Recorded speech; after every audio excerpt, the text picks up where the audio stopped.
What do you take away from that Portland win that you think can be transferable over the next couple of weeks? Nothing. Nothing. Just like lack of redeeming things in there, or Nah, I mean, just I don't think we take much from that game. I mean,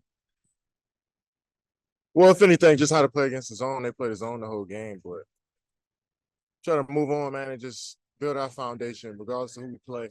I think that's more important than anything.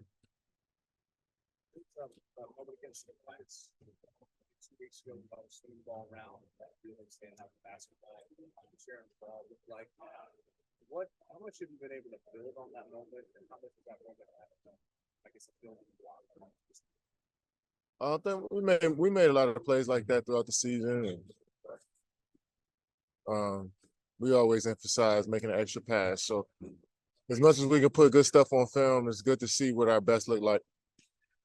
Do you feel like things are coming together for you guys? I mean, really, I don't even look at it like that. I take it a day at a time. You can't get too excited in this, you know. Some games, some stretches may look good, some may not, may look bad. We just got to keep grinding and keep adding to our plate and seeing who we are. You know, we want to play good ball towards the end of the season. What's your difference going to credit field? It seems like Chelsea's got a swagger back. Not only score, but get everybody else involved. Yeah, I don't think a swagger ever left. You know, just being Brad, it's not nothing new. I expect this from him. Malik Monk's been pretty strong off the bench for this Kings team, and you know, against you guys in the last game, especially when he was there in Sacramento. So, what does it take to stop a guy like that and get back, and how to counter that with your own system? One-on-one defense, and go at him on the offensive side when he's on defense. And I think that's the easiest way to counteract something like that, is to lock in on him and take pride in individual defense. And if you got an opportunity to test his legs, test his hips, and see where he is tonight defensively, you do it.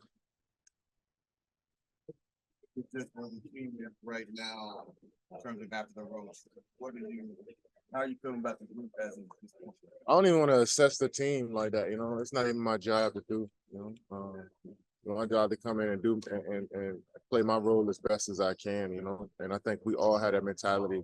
So we only got to look up and try to assess the team. We can stay down in our work and see what happens at the end of the year. Curious, even like 3 games, what do you feel like it's most games from those games? Just the experience of playing together. You know, it's just the reps. You know. We can go through over context and details, but I don't got the film sheet. I don't got the stat sheet. I don't got the laptop to really take you through a deep analysis. And it's not fair to the fans that I can't do that. So I'm just saying we got reps together. The only thing I find it so interesting with the last game, said they played zone most of the game. Is that something that you expect more often? Yeah, that's the NBA nowadays. You know, everybody's implementing zone in their package and trying to throw teams off. The scoring is at a high pace. The players in our league now are way better than they were before. You know, the skill level is high, so you got to throw these guys off any way you can. And, you know, in zone, mixing up boxing ones, 3-2s, pressing. You're seeing that amongst a lot of teams. You know, and you got a lot of young players and the young teams in this league. They can execute that scheme pretty well. So you got to be aware of all of these different type of defenses. As an individual player, you got to work on your game so you can't be taken away. And as a team, we got to continue to play together. Grayson has been a big part of what you guys have done this year. What has made him so easy to play off of as a teammate? Well, I think he's just been a power to play his game, and I think, you know, being able to handle the ball, not just be a catch and shoot guy and a 3-and-D guy, like you like to call him. Sorry, just not limiting guys and putting them in boxes. I think that's what's the best part about Grayson. And you can see his game. He always had this in his game, but other teams didn't let him really expand on that. So I think we're letting him just play his game, and he's comfortable. How about when Emma Stone waves you, does your feet go up with the team?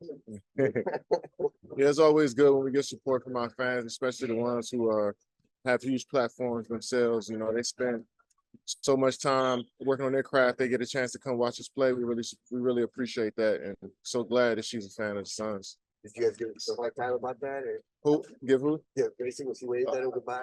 I think she waved at just the whole team. She was talking to the whole team, to be honest. It didn't seem like she was singled out Grayson, but she supports our whole team, and it's always good when superstars and, you know, people come in there and watch us and support us. So we want to put a good product on the floor. But when you're on the floor, you get a nice dunk like you did in the last game. You guys feed off that because also knows like they're looking starting to get some dunks, and you guys were going back and forth. I mean, I don't know. It's you got to ask each player internally how they felt. 2 points is 2 points, and I think every time you can put 2 on the board, that inspires your team. So, regardless of what kind of shot it is, I think 2 points and putting points on the board is good for your team.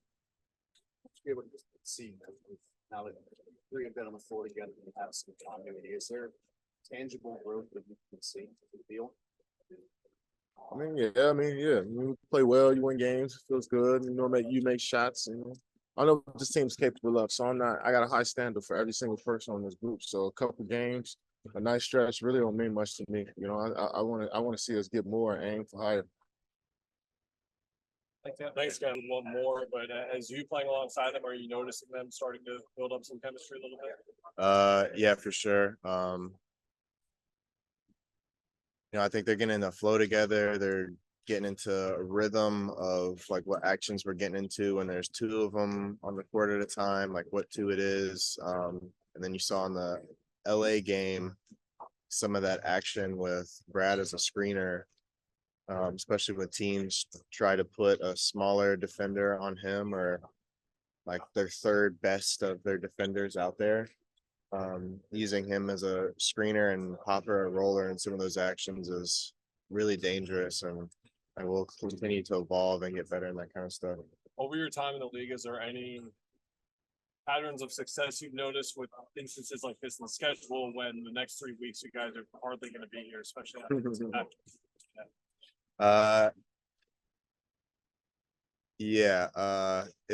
It's going to be a tough stretch. This is going to be the longest road trip that I've ever been on in terms of days. I don't know about games, but in terms of days, it definitely is.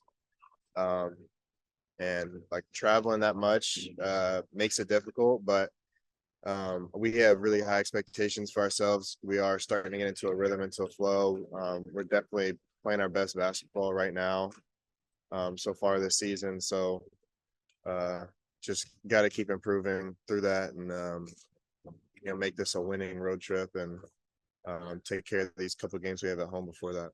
Kevin was just talking about your role on the team and said that you haven't been boxed into like a quote unquote 3-and-D role here as much as maybe you would have on other teams. Not asking you to go that far, of course, but have you felt that sort of freedom here with what you've been able to do? Yeah, for sure. And especially just like the mixture of lineups and when we're out there on offense, a lot of times we're just trusting to have 4 playmakers out there, no matter who it is. So whether it's me, EG, or Jo coming off the bench, like we're usually trusting to have 4 guys out there that are playmakers, can drive and kick, bring the ball up, push the pace, like kicking ahead early.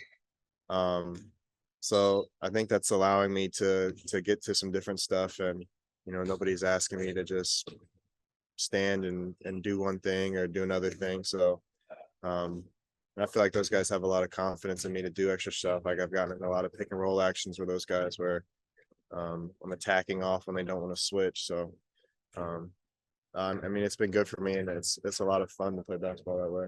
How much is the return of Bradley Beal kind of helped out? Like he's helping now, or not only score, but get a lot of people involved. He's another great playmaker to add, score from all 3 levels, really good passer, finding guys, and defensively too. I think he helps us out. I think he's a little underrated on that, and he moves his feet really well. He competes really hard off the ball. He's had a couple games guarding different matchups. He's guarded guys where he's in a position to be a big time helper and be really active off the ball. And he's guarded guys that are really good point of attack guys. So I think he's really helping us defensively too. His basketball IQ seems to really impress me. It seems like he sounds like a coach sometimes after the game, the way he breaks them down. Yeah. It always helps your offense especially when we're learning, evolving, figuring stuff out, to have another smart guy like that out there. Against the Portland, you guys had those 4th quarter woes kind of creep in at first. With Portland had a 12-2 run, cut the lead to 5. Against last time you guys played Sacramento, 4th quarter pretty much collapsed for you guys. So is that a point of emphasis tonight, being that this team is in the top tier, and also for what they can do dangerously in that 4th quarter? Yeah, I think we've had a few different like time points in the game where throughout the year we've kind of tried to focus on cleaning those up. A little bit early on, it was like end of quarters, and then we had a stretch there where our third quarters were bad, and so now to put together a full 48, now we just got to clean up the fourth. So there's definitely a point of emphasis on that. We've been watching film on it, talking through some stuff, and putting a focus on closing games out when we get that lead. Not having Bull for second straight game, he's been spark for you guys off the bench. Malik Monk's been their spark in the 6-man. So how important it is for you guys to have that guy to come in and counter that punch. Yeah, I mean, we have a bunch of different guys off the bench that fill in their roles in different ways, and it's just important to keep the energy up and build on, you know, whatever the first group did out there. Or we have guys that come in, like, I mean, Jo comes off the bench and he'll get a charge, a steal, a block, an and one at the rim, an offensive rebound, like little stuff like that can change the flow and the momentum of the game. And we have a lot of guys that come in and try to do that. Bull's been great at that when he was in there the past few games. And that's really important in either keeping a lead or, you know, turning something around. Did you have anyone send you that viral post of you and Emma Stone? Yeah, I did. I saw it a bunch of times. Yeah. Kevin provided clarification. She was saying bye to everyone, not just you specifically. Yeah. Did you get a laugh out of that? Yeah, I did. Especially with how it's so funny how, like, as a frame of a of something, it looks so out of context. Even I watched it and I was like, I don't think she even said bye to me or looked at me. But in that, like, in the video, it looks like, I mean, we're looking directly at each other. So it's just kind of funny how easily something like that can be taken out of context. Yeah. With that in mind, how crazy is it that like a big Hollywood star with Oscars and stuff like that is a fan of the team, knows who you are, watches you guys play? All that Yeah, stuff? it's awesome. I didn't know, but it's awesome to have a fan like that, and like it's always cool. Like, you know, guys talk about going and playing in New York or in LA and having, you look at courtside, you got big stars, big fans at the game. So it's cool to have some people rocking some Suns gear. Do you remember your first NBA moment with that, where you saw some courtside? You're right now watching the game. Yeah, I don't remember who it was, but it was in playing against the Lakers in LA for sure. And I just looked courtside, and I think I recognized about 25 people just sitting along the baseline or sideline. Fair to say the celebrities are good luck charms or not? I have no idea. That seems to be the narrative with this Emma Stone thing. Yeah, I mean, if that's the case, then she needs to be at every game.